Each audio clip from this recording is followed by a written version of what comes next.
Well, hello and welcome to Idol Killer, a ministry dedicated to destroying sacred cows for the cause of Christ.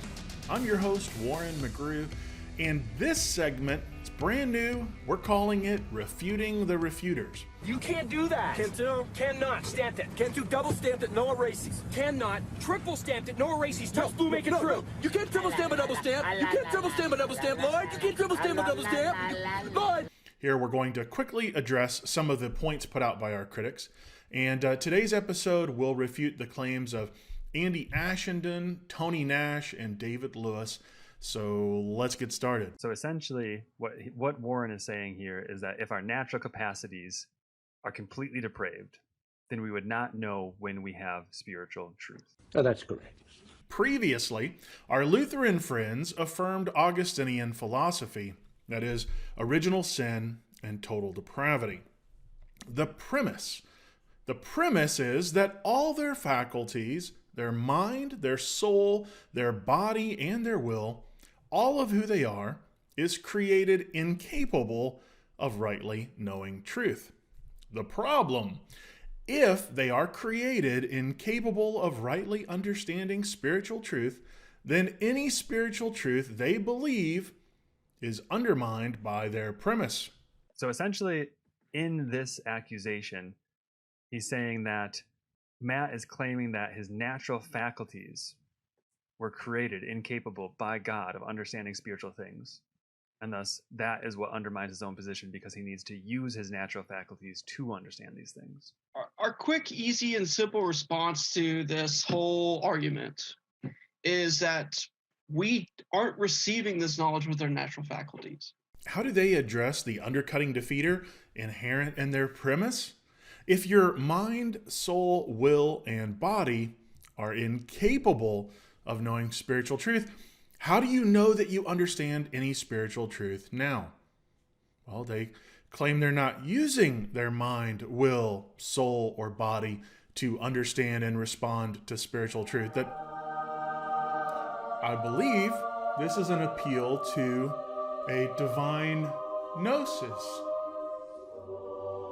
So for us, there's never a time where we're ever relying on our own natural faculties for us understanding spiritual truth or even our own assurance at all, really. Divine gift. Now, in an effort to overcome this huge, monumental, unconquerable, insurmountable undercutting defeater, what will they do? Well, they appeal to regeneration by way of circular reasoning, just as I've previously and repeatedly pointed out as a common tactic among Augustinians. That whole point makes no sense to me. So his counter is to say, well, you'd have to process your regeneration with your natural faculties. That would only be possible if he wasn't regenerate. This is known as circular reasoning. It's a logical fallacy in which the reasoner begins with what they're trying to end with. Essentially, the argument is, if I've been regenerated, then I understand spiritual truth. I've been regenerated, so I understand spiritual truth. It is circular reasoning and a logical fallacy. Now, I am from the South, and here we have a saying, bless their hearts. Well, bless their hearts, they don't understand the inherent problem of the undercutting defeater that's within their entire premise. If regeneration is a spiritual truth, then even knowing they've been regenerated is undermined. Since they cannot escape the undercutting defeater, nor have they refuted it, but instead they've embraced it and doubled down on circular reasoning, then any subsequent truth claim that they make is refuted by the same undercutting defeater and can be dismissed like yesterday's newspaper. Now, David Louis and Derek Morrell recently teamed up to critique Leighton Flowers, and at some point, David felt it appropriate to bring me up and accuse me of being a Pelagian. You got Leighton, who I think is a lot more historically grounded and accurate if you push him on original sin, and he will admit that people have a sin nature that they're born with. You got him, and then you got the other extreme, Warren McGrew. I don't know if you're familiar with him, But he's basically a modern day straight up Pelagian. Now, he would hate the fact that I even called him that. Well, if you've watched any of my recent videos on Pelagianism, you know that I reject the 14 points of Pelagianism as described by Augustine himself. Now, if you haven't watched, you can click the link below or up here or over there, wherever it shows up. But you can watch this for yourself. I absolutely and unequivocally have rejected the entire 14 points that comprise Pelagianism. Now, David admits that he knows I don't like to be called Pelagian, nor do I consider myself one, but he calls me one anyway. Now, on his show, on David Lewis's show, Apologetics, David critiques my appearance on Soteriology 101 with Leighton Flowers. David took issue with the fact that I said Genesis 8:21 disproves original sin because it says the imagination of man's heart is set on wickedness by his youth. David does his best and finds a lexicon that provides repeated evidence of the word that means youth rather than conception, affirming what I said. But his lexicon also notes a specific variation of the word which does deal with an infant. The account of the 3-month-old Moses who was placed in the Nile. Now, given that Na'ar can be used to mean infant, and God chose instead to use the Hebrew word Na'or, which is never used to describe infants in Scripture, David, in trying to refute my point, has proven it. But this really gave me insight into more of the foundational things that make Warren tick.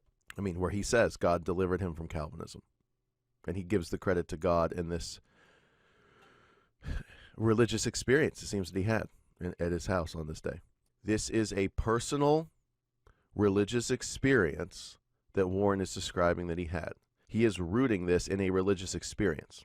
David tries to make it sound like the results of my prayerful Bible study was something akin to Joseph Smith's visitation by the angel Moroni. It was a Bible study.